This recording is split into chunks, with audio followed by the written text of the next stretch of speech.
The next treasure to leave behind is your library. All the books you have chosen, books well read, well underlined, with notes and observations and reflections you have written in the margins. The books that have helped shape your philosophy and the values of your life. That is a treasure, your library. And your listening library too. All these terrific cassettes, they are a treasure. The third treasure to leave behind is perhaps the most important, and that is your journals, containing all the ideas you have captured in your lifetime. Business ideas, social ideas, culture ideas, investment ideas, lifestyle ideas. Can you imagine the value these journals would have? They will certainly be more valuable to leave behind to your children than your couch. So, get serious about your search for information and ideas, and about leaving that information behind for future generations. Here's the next key word for expanding your life for the better. That word is review. Go back over all your life experiences. Learn a skill called reflection, pondering life's events with the intent of learning. That is so important. I call it running the tapes again. The events of your life are some of the best sources of information. Don't merely go through your days, get from your days. Be aware of what's going on around you so that you will drive the grooves in the record of that day deep into your consciousness. Here are some good times to reflect. First, at the end of the day, take a few minutes and go back over your day. Where you went and what you did and what you said. What worked and what didn't. What do you want to do again? What do you want to correct? The colors, the sights, the sounds, the conversations, the experiences. You see, experience can become commodity, currency, coin, an incredible source of value, but only if you take time to reflect on the experience and turn it into something of value. As we mentioned in our first fundamental, it's not what happens that makes the difference in how your life works out, but rather what you do about what happened. And part of doing something about what happens is this process of reflection, studying an event in order to glean valuable information from it. Another time to reflect is at the end of the week. Take a few hours. Take a half a day at the end of the month. Take a weekend at the end of the year. Reason? To make the past more valuable. Sophisticated people have learned how to gather up the past and invest it in the future. When my father was about to celebrate his 76th birthday, I said to him, "Father, can you imagine what it's going to be like to gather up the last 75 years and invest them in your 76th? That's how life can become productive and exciting. Not just living one more year, but gathering up the years and investing them in the next one. By reflecting, you can gather up all the conversations you have ever had and invest all that you have learned and all that you have felt in the next conversation. Gather all your experiences and invest all that you have learned and felt in your next experience. And the more value, the more substance, the more information, the more wisdom you can gather from all of your yesterdays, the more exciting your future becomes. Probably all of us already know all that we need to know in order to make our lives turn out the way we want, except for one thing: how to gather what we've learned in order to invest it in what we want to become. So start a new discipline that can lead to wealth and happiness. Find out how things work. Never let it be said you didn't find out. Now let me give you a qualifying phrase. You may not be able to do all you find out, but make sure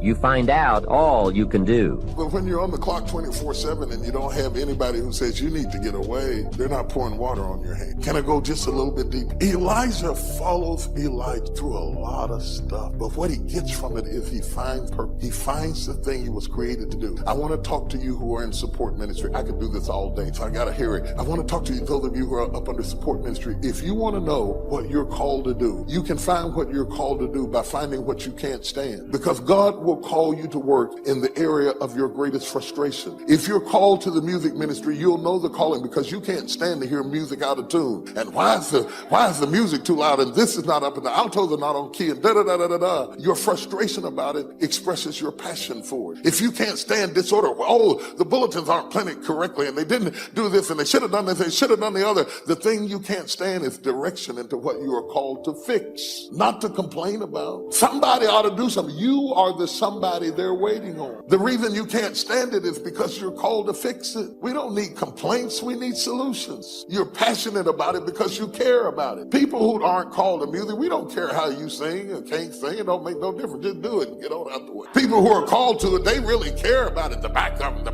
wasn't right. They didn't EQ that up right. And they need to do this and they need to do that. That's the area you should work in the area that you care about, in the area that you care about. Because then it's not about the money. and it's not about the pat on the back, and it's not about the fish and the loaves. You find fulfillment in fixing what was frustrated, found his purpose. Elijah walked past him and said, oh God, Elijah, you need water on your hands. You need to serve in that area. You need to work in the area that you notice things that are missing and fix them. And he found his purpose. And one of the greatest things in life you can ever do in your whole life is find your purpose. And then the second thing that he runs into, as he walks with Elijah, he finds his power. Because while he's working for Elijah back here in the kitchen where the cussing and the fighting, the spaghetti sauce is on the floor, he gets to see the power of what they do. He gets to see the power of it. And all of a sudden he discovers his power, his own power. And then he says, give me a double portion of your spirit. I want that. I want that stuff that you do and how you can do what you do like you do it when you do it. I'm connected to that. I want you to teach me how to make it do what it do, baby.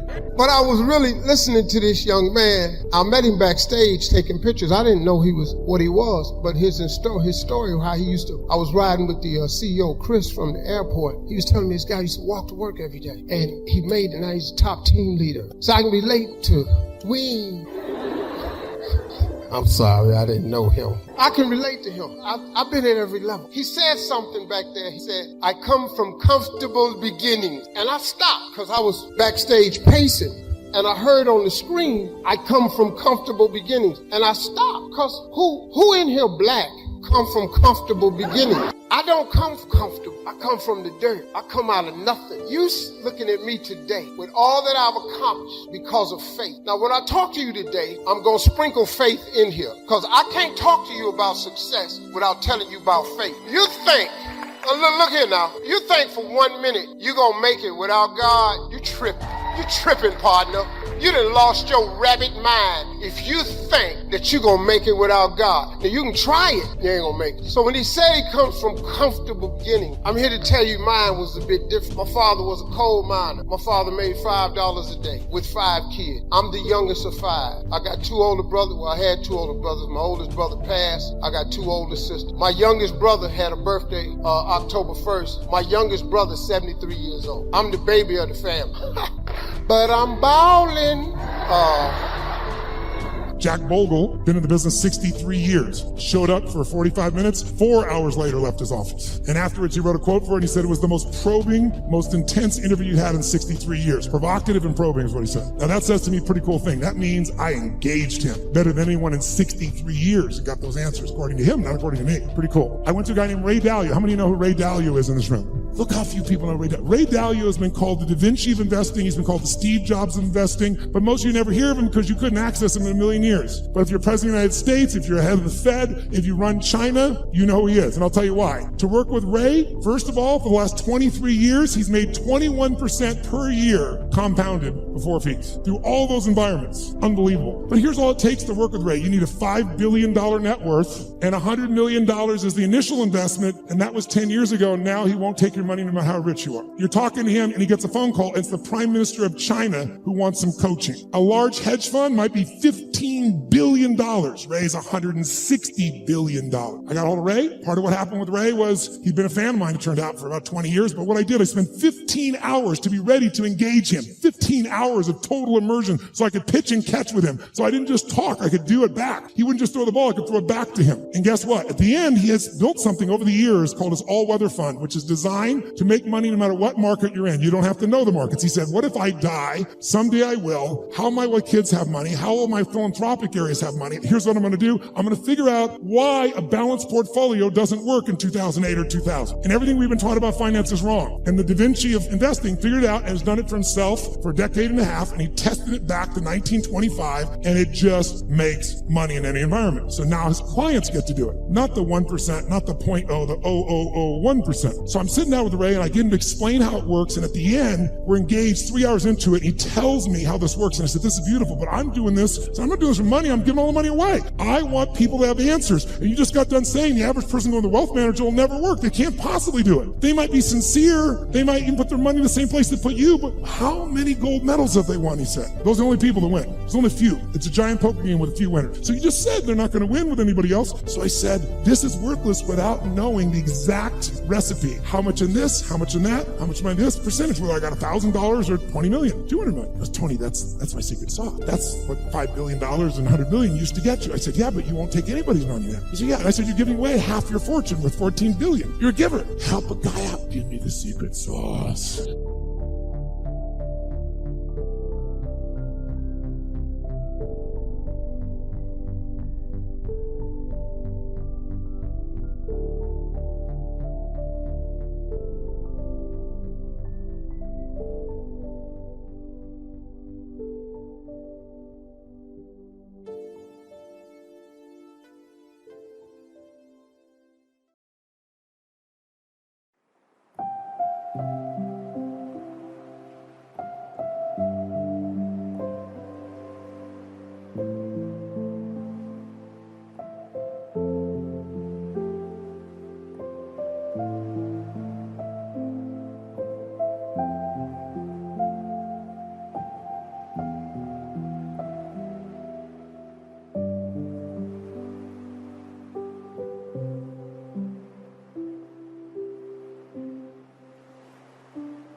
you want something, you have got to be relentless. You've got to learn how to become resourceful. You've got to learn how to become creative. When crises strike in your life, and in the Chinese language, crises mean danger, but it also means opportunity. And this is an opportunity for you to grow. And you've got to be so relentless, regardless of what comes down the pike, that you're always looking for a way to get over, always looking for a way that you can break through, always looking for a way that you can win, always looking for a way that you can strike a telling blow. And pretty soon, I think there's some people watching us in the universe that say, wait, let's call a meeting over here.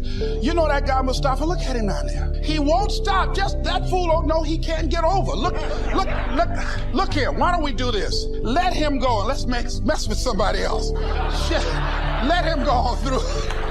Life will just get tired of whipping you sometimes. And just say, let's just let this one go. I believe this. Now, no one has told me this, but I just kept on kicking. I didn't have sense enough to stop. I was intelligently ignorant. I didn't know what I couldn't do. So I just tried anything. And the fascinating thing about life, because you can't get out of it alive, you might as well have a good time, you know?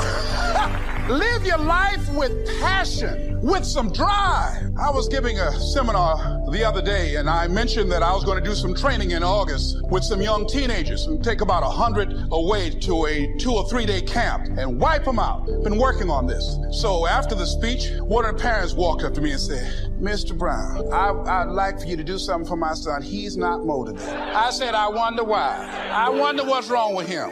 He had no fire whatsoever.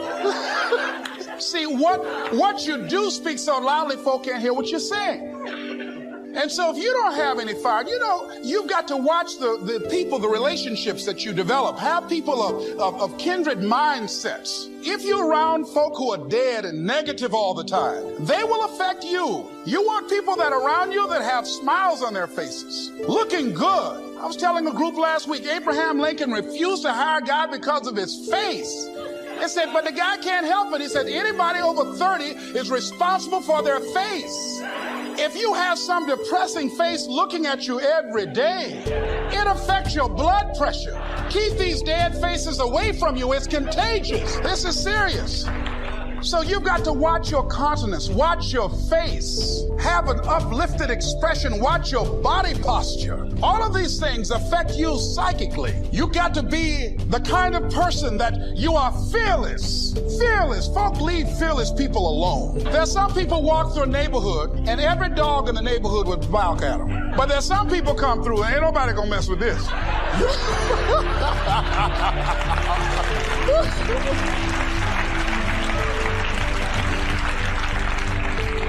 You are unstoppable. And because you are unstoppable, because you've got power that you haven't even begun to use yet, you owe it to yourself to release your brakes. How many of you have the experience of pulling out of your driveway and you mashed on the accelerator and the car was just going, and it couldn't move, and you mashed harder and it couldn't move, and then you discovered you had your emergency brakes on. And then you release those emergency brakes and it goes, choo!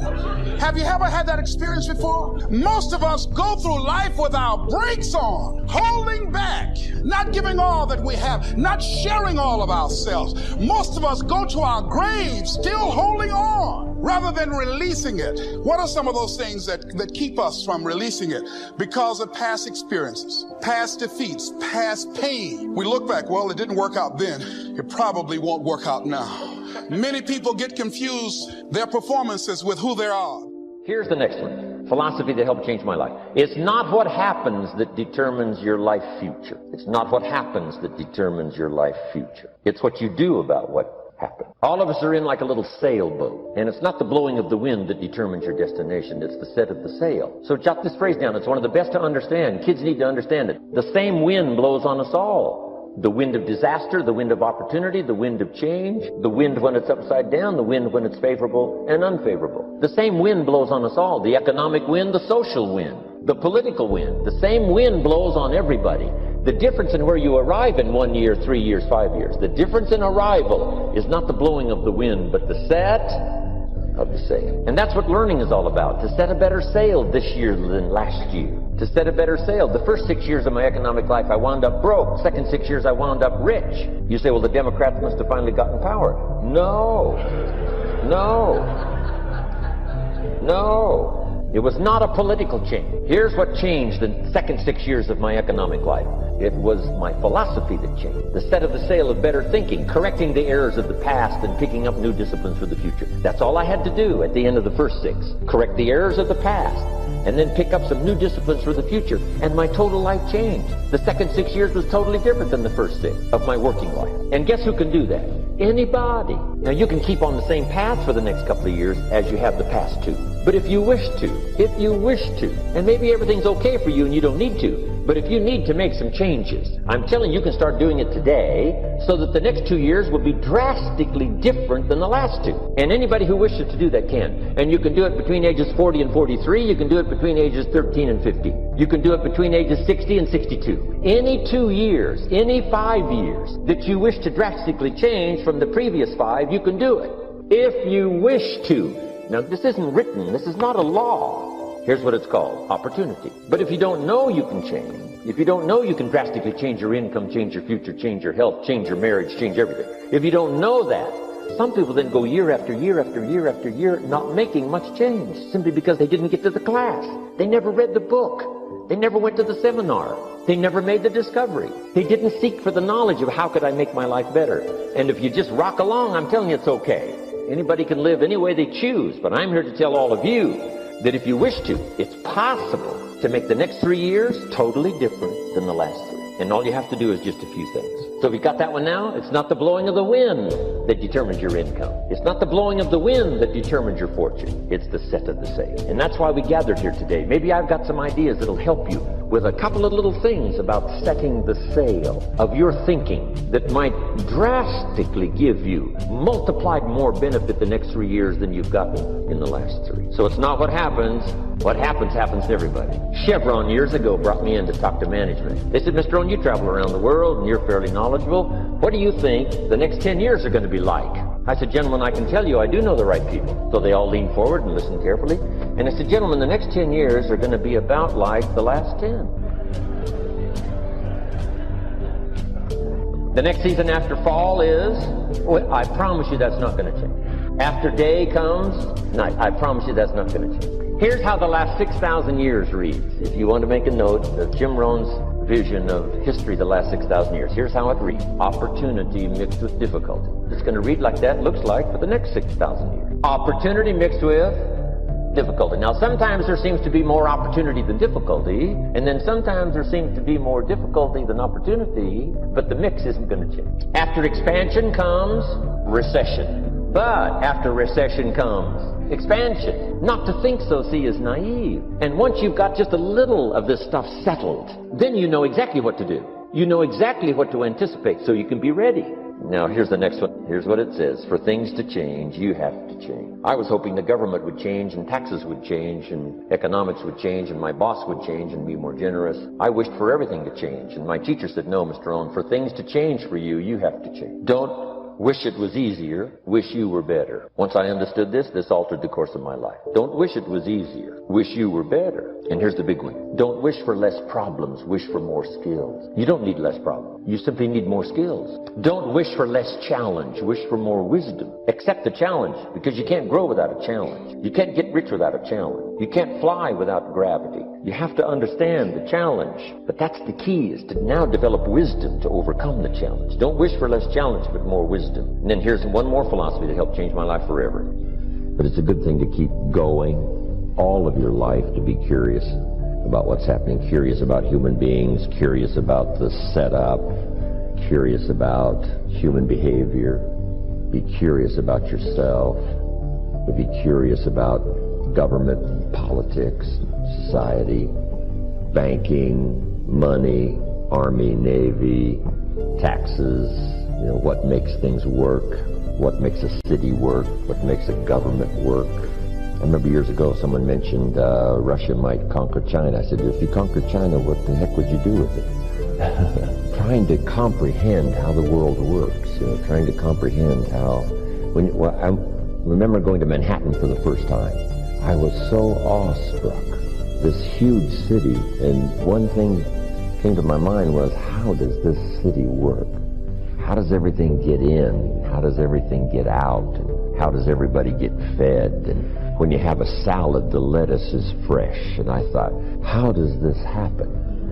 You know, it's a miracle how the city works. It's a miracle how the country works. How does an economy work, right? So that it stays on a steady course. And, it's amazing. But if you keep that kind of curiosity going, and then simply be curious about your relationships with other people, yourself sitting at the conference table, be curious about how you could get into the inner circle where they talk about incredible things that affect, business, commerce, society, and the world. And I think that's probably number one is curiosity. I think probably what served Tony Robbins, who attended my seminars all those years ago, the attitude was an incredible, insatiable appetite for learning. And I think if you've got that, that's it. That's part of curiosity. You just want to know. So reading the books was no problem. Going to the library was no problem. Going to class and taking notes was no problem. Then I think the third one was to immediately start putting some of it into action. Not to wait till you know it all, but to do what you know and let the rest be unfolded and revealed. The illustration is on a foggy night, if you can only see 100 feet, if you walk that 100 feet, now you can see another 100 feet. Take it a bit at a time. But for those components that really start someone on the road to success, I think that's it. Curiosity, appetite for learning, and willingness to put it all into activity right away. Then probably willingness to take constructive criticism, not put down, but criticism. It's okay. But here's another way to consider. If you just added this, I'm telling you, it'd make you twice as powerful. Somebody says, wow, I'll consider that. So there's unique ways to say it, and then there's, the blundering ways to say it. But if you can get people to give them credit for what they're already doing, add a few more things, a bit of refinement, that's it. People willing to accept that kind of constructive analysis of how they're doing.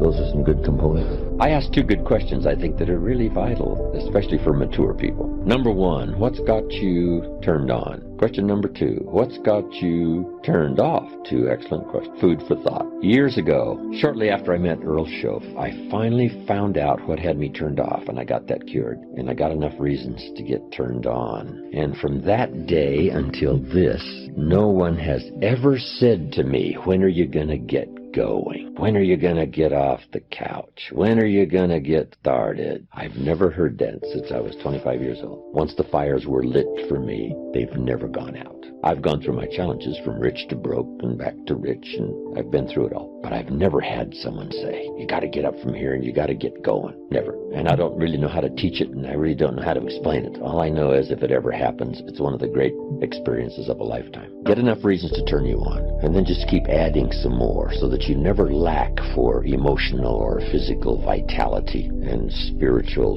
strength to just keep going, to make your life as good as you can, go as far as you can, earn as much as you can, share as much as you can, be as much as you can to the people you love and care about, live as well as you can. If you once develop that thirst and the zest. But it's interesting, what's got you turned off and what's got you turned on. See if you can't cut loose from the stuff that's got you turned off. Maybe it's negative attitude, maybe it's poor thinking. I was so ambitious. Once I met Mr. Schoaf, found some new ideas that were life-changing. Profits are better than wages. It helped me become wealthy. Work harder on yourself than you do on your job. I'd never heard of that before. Success is something you attract by becoming an attractive person. It's not something you pursue. Wow. Those things really revolutionized my life. And I got so excited about now becoming successful. I knew then I was going to become wealthy and successful. But I think I was a bit overambitious. Some things I went for in the beginning cost me too much. If I'd have known what it was going to cost, I wouldn't have paid. But sometimes you just don't know till after. You think, oh, this is it. This is it.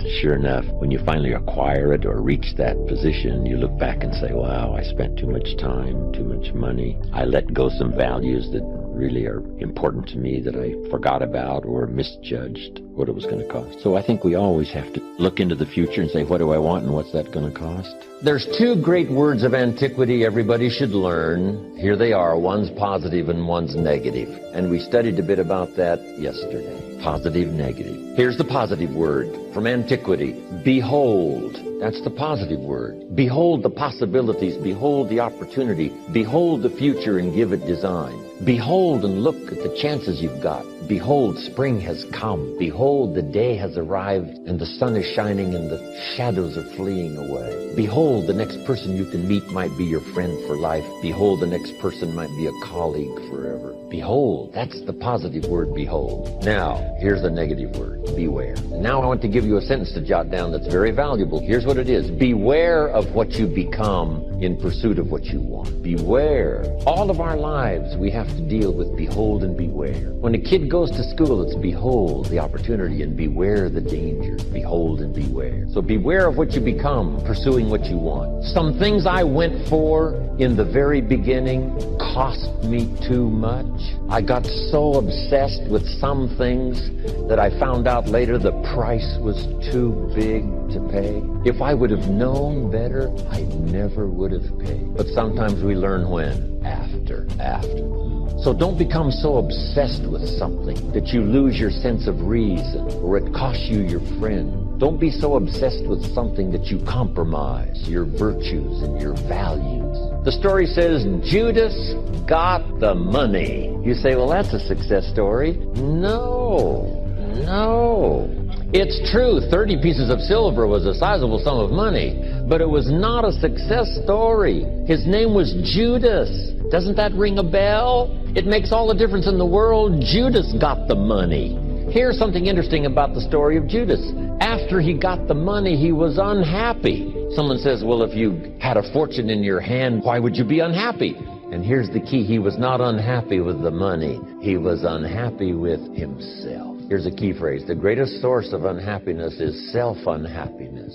It's not from outside the things that make us unhappy. The greatest devastating unhappiness is to be unhappy with yourself. Now, a mild form of unhappiness is construct. The desperate form of unhappiness is destruct. It's like worry. We should all worry a little, but not let it destroy our lives. If you're in New York about to step off the curb in downtown Manhattan and the yellow taxi's coming, best you worry enough to get your feet back up on the curb lest you get yourself wiped out. So it's called caution but not undue caution. It's called fear and worry, but not the worry that kills you, not the worry that destroys you. It's like hate. You don't need to hate your job. Save your hate for the important things like evil, like the weeds that attack your garden, like the diabolical ideas that try to entice your children, right? You don't need to hate everything. I hate this, I hate that. That's the misuse of your hate. Save it for the things we really must hate. But this is so important now to beware. Judas was so unhappy, he tried to take the money back. They said, heck with you, we got what we wanted, you got what you wanted, out. They threw him out with his money. Now he becomes so desperate, he goes out and hangs himself for what he did. He became a traitor. So that's the caution now. If Judas could speak back to us in any kind of clear language, here's what he might say. Beware of what you become in pursuit of what you want. Don't sell out. It's not worth it. The whole balance, I think, is important all of your life. For our kids, so much learning and so much play and so much education and so much time off. You have to just not overload kids with too much time to learn. A little change of pace. Back when I went to school, we called it recess, right? You can't stay at it, like hour after hour. You have to take a little break and take some time. But it's true as an entrepreneur. It's true in a sales career. It's true for a minister of a church. Whatever you're in is to find that balance of working hard so that the job gets done, but also taking the time. I used to work hard and think, wow, I should have my family on the beach. And then I'd take my family to the beach, and at the beach I'm saying, wow, I should be at the office. So you just have to learn to say, when you're at the office, do the office stuff. When you get to the beach, forget the office for a while. And that balance is important. It's important in good health, right? They had this diet that said high carbohydrate is the way to go, right? Sure enough, it wasn't. Now it's all finally turned around, and we know a lot more, and it's called high protein, low carbohydrate, and all the rest. The first self-interest is to survive. I do an interesting thing now on the instructions given to the first couple, Adam and Eve, after the garden experience. The instructions were, number one, multiply. It's a lonely world with two people. But the second instruction was interesting, and I try to find ways to translate it when I lecture in other countries. And it says to be fruitful or productive. First, you need to produce enough to survive. If a man is by himself and he produces enough for himself, that's called self-care. Then, if he wants to live a higher life, a companion or get married, he now must produce enough for himself and his wife. Somebody says, well, why work that hard when you can just take care of yourself? That's okay. This is not a moral question. This is a question of, do you wish to live a higher life, a better life? And almost everyone would agree that would be a better life, to be with somebody. But now comes the challenge now to produce enough for two instead of for one. Now they decide to have children. Now the man must figure out a way to produce enough for himself and his family, his children. And the question always is, why do that? Why not just take care of himself? And so this is self-care. First to survive, then to live a better life. He pays that extra price of producing more than he needs for himself so that he can live a better life. And the next challenge is that the end of it? And the answer is no. Why wouldn't the man think of ways now to produce more than he needs for himself and his family? And the question is, why work that hard? Why do that? And the answer is to be generous, which is an even higher life. Then I take it two more steps. Why not accept the challenge to produce much more than you need for yourself and for your family? Somebody says, well, that's ridiculous. Why do that? You don't understand. It's to live a higher life. Then I take it one step further, to produce far more than you need. What a way to live. Extraordinary. It's okay to live an ordinary life and a pretty good life, but how about an extraordinary life? To produce far more than you need for yourself and your children. Suppose you make $10 million a year and you and your family only need $3 million. Some families are more expensive than others, but let's say $3 million would pretty well cover most every family. Now you've got $7 million to give, to share. How about that kind of life? It's called extraordinary. To produce more and far more than you need for yourself. It's best to earn some of that early money in lifestyle. Go to the movies, take 2 vacations instead of 1. Just some little extra things that now the family gets inspired by this new commitment to earning more and becoming more and making the studies and learning the skills and whatever you have to do. Now you make it more worthwhile for the family by thinking of lifestyle changes that now become very exciting. Go to the concert. My parents said, don't miss anything. Don't miss the play, the music, the songs, the performances, the movie, whatever's happening. At age 93, my father, before he died, if you would have called him at 10:30, 11 o'clock at night, he wouldn't be home. He's at the rodeo, he's at church, he's at the play, the performance, he's watching the kids play softball at age 93. So he did it as well as taught it. Don't miss anything. So those changes in lifestyle. When I started making some extra money, I opened up an account for my wife, and I called it No Questions Asked Account. And I said, here is the checkbook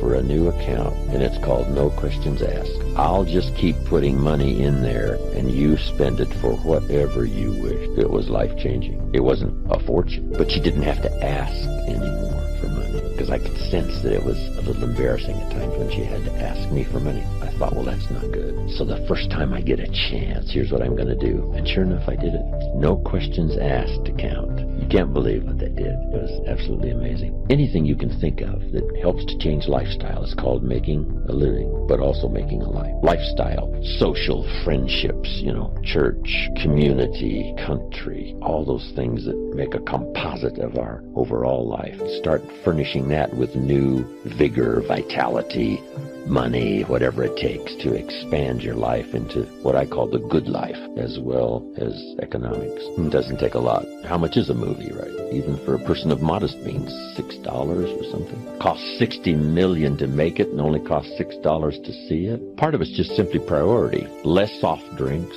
more movies. Everybody's got the money. The story I tell of the lady who invested the $1, now she's a millionaire. So she had the $1. Depends on where you put it. A 4-hour lunch. How much can you eat?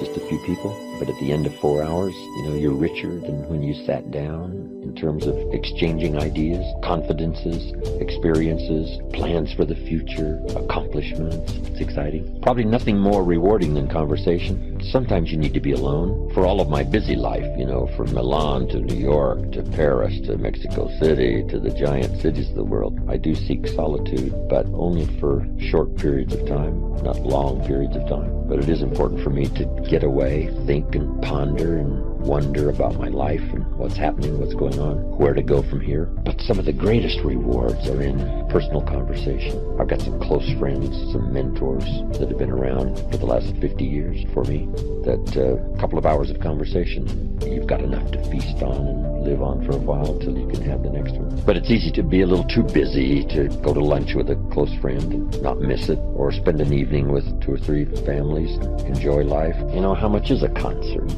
$25, $30, $40. So he says, well, poor people can't afford to go to a concert. See, no, it's only 8 Coca-Colas. It just depends. So you save up your soft drink money and you do some special things. So lifestyle to live well doesn't cost a fortune. All it costs is paying attention. Then the little dramas. I told a story about calling my father after my mother died. My father lived another 8 years, and he spent 1 more year out on the farm, which I still have up in Idaho, where I make a little wine and grow a few crops and live the good life overlooking the Snake River. But my father spent 1 more year the nights, and then he got a little lonely, and so I got him a place in this little farm village close by, so he could at least go there, spend the night, have breakfast, and then jump in his car and go back to the farm. And then there's a place close by called the Decoy Inn, little cafe, where my father most every morning would have breakfast with the farmers. So I'd call him while he's having breakfast. Just takes 10 minutes. Papa, I'm in Israel. And they'd bring him the phone, and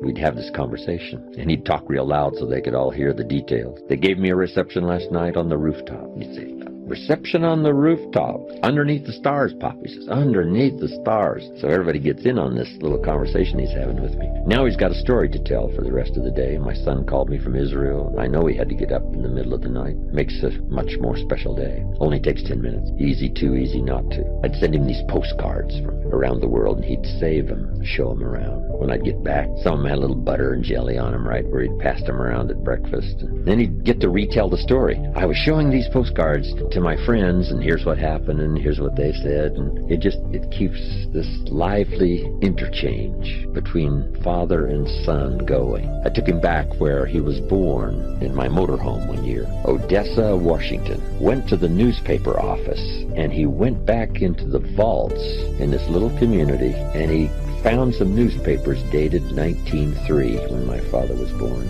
So we went through them. No record of his birth. I said, you know, you were born out in the country, Papa. No record of your birth here. Like me, I was born at home. Then we went back to Wheeler, where he last went to school. When they had a place in town, they used to have a dry wheat farm, a couple of thousand acres in Moses Lake. But we went back to Wheeler, where he last went to school. He used to arrive early before the teachers got there and lit the fires in this old stove, you know, 1 or 2 room school. And it was gone. Tried to locate the place where they might have lived and couldn't find it. It's probably gone. The only thing left in Wheeler was a church and a bar. And my dad says, well, that's a pretty good combination. Get messed up in one place and get straightened out in the other. I said, oh, that's good, Papa.